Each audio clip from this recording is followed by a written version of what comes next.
जिला हालचाल आज रही जाजपुर जिला तथ्य देइछंती आम जाजपुर संवाददाता प्रिय रंजन कर और उपस्थापन मु सत्य रंजन महापात्र। चलित मास जाजपुर जिलार किछि चर्चित घटना मध्य रही व्यासनगर पौर परिषदर अध्यक्षांक विरुद्ध में अनास्था भोटिंग जहाँकि गत एप्रिल 2 तारिख में शेष होईछि। एथिरे व्यासनगर पौर परिषदर 26 जन काउंसिलरक मध्यरु 20 जन अनास्था सपक्ष से मत सब्यस्त करथिले। तन्मध्यरु 16 जन बीजेडी एवं 4 जन कांग्रेस काउंसिलर मौजूद थिले, जहाद्वारा कि अध्यक्षा संगीता पिंगुआंकु तांको पद हराइबार आशंका सृष्टि होईछि। एही भोट प्रक्रिया रे 6 जन काउंसिलर सामिल होइनथिले, जेउथिरे 4 जन बीजेडी, जने बीजेपी एवं अन्य जने कांग्रेस काउंसिलर थिले। अध्यक्षांक विरोध में पंजीभूत असंतोष ही एभली परिणाम सृष्टि करिछि। सेपटे काउंसिलर को उन्नयन कार्य सहयोग मिलुनथिला। अध्यक्षांक मनमानी जोगु अनास्था आनिबाकु बाध्य होइथिबा उपाध्यक्ष सुभाष बळ और विरोधी पार्षद माने मत दैछन्ति। निर्वाचन अधिकारी भावे एही अनास्था भोट को परिचालना करथिले कलिंगनगर अतिरिक्त जिलापाल सपन कुमार नंद। एही अनास्था भोट रे 20टी जाक भोट अनास्था सपक्ष में कास्टिंग होइथिबा एडीएम श्री नंद सूचना दैछन्ति। सेपटे अध्यक्ष श्रीमती पिंगुआ अनास्था विरोध में मान्यवर हाइकोर्ट द्वारस्थ होइथिबा बेले आसंता 15 तारिख में एहार शुणाणी हेबो। शुणाणी अनुଯାयी परवर्ती पदक्षेप नियाजियो बोली एडीएम तथा निर्वाचन अधिकारी श्री नंद कहिसंति।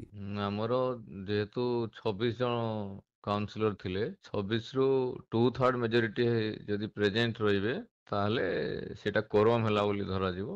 18टा आवश्यक थिले किंतु 18 जगह रे समाने जेहेतु 20 जन काउंसिलर आस्थिले तेणु 2/3 रु बेसी थिले तेणु आमर कोरम हेबा जगु भोटिंग हला अनस्था पाई जाओ प्रपोजल थिला ते भोटिंग हला। भोटिंग रे जहा सब घटिला ताकू प्रोसीडिंग आकार लिपिबद्ध करिकि आमे गवर्नमेंट को पठेइछु। गवर्नमेंट म्युनिसिपल एक्ट 1950 रो धारा 54(1) हिसाब रे तांकर नोटिफिकेशन करिवे। गत मार्च 27 तारिख जाजपुर सहर मध्य देई प्रवाहित पुण्यतया बैतरणी नदीर दस्वाश्वमेध घाटरे पवित्र बारुणी स्नान यात्रा अनुष्ठित हो जाइछि। सेदिन प्रत्युषरू जिलार कोण अनुकोणरू एवं राज्य बाहरु शह शह श्रद्धालु नदीरे बुड़ पकाइथिले। एही समय पिंडदान कले पितृपुरुष मोक्ष पाइथांती बोली लोकविश्वास थिबारु बहु लोक पिंडदान करी निज परिवारर मंगल कामना करथिले। स्नान यात्रा को श्रृंखलित करबा निमंते जाजपुर जिला प्रशासन पक्षरु श्रद्धालु और यात्री मानक सुविधा निमंते व्यापक बंदोबस्त करा जायथिला। जिला प्रशासनर वरिष्ठ अधिकारी जाजपुर पौर परिषदर अध्यक्षा, उपाध्यक्ष, निर्वाही अधिकारी एवं कर्मचारी माने बारुणी स्नान कार्यक्रम को शांतिपूर्ण भावे परिचालना करथिले। गत मार्च 30 तारिख में मुख्यमंत्री मोहन चरण माझी अंत्योदय गृह योजनार शुभारंभ करछंती।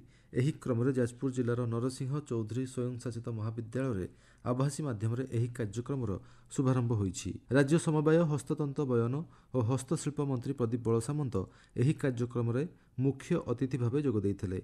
एही योजना ग्रामांचलर कच्चा घरे रहुथिबा किंबा तुरंत बासस्थान आवश्यक करुथिबा समस्त परिवार को पक्का घर जोगाई देई विकसित ओडिशा निर्माण लक्ष्य रे अग्रणी भूमिका निर्वाह करियो बोली मंत्री निज भाषण में कहिथिले। जाजपुर जिले में 4380 जन हिताधिकारी को एही योजना रे अंतर्भुक्त करा जाइछि।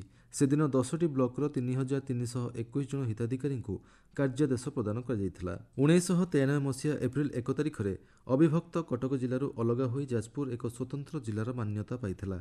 एही दिन को स्मरण करने उद्देश्य रे प्रतिवर्ष एप्रिल 1 तारिख में जाजपुर जिला प्रशासन तरफ जिला प्रतिष्ठा दिवस 2025 और ओडिशा दिवस पालन कर जाइछि। एही अवसर रे जिला संस्कृति भवन परिसर रे आयोजित स्वतंत्र उत्सव रे मुख्य अतिथि भावे राज्य समवाय हस्ततंत्र बयन और हस्तशिल्प विभाग मंत्री प्रदीप बलसामंत जोग देइथिले। गत 4 तारिखରୁ सारा राज्य में राज्य सरकार विभिन्न विभाग द्वारा ओडिया पक्ष पालन कर जाउछि।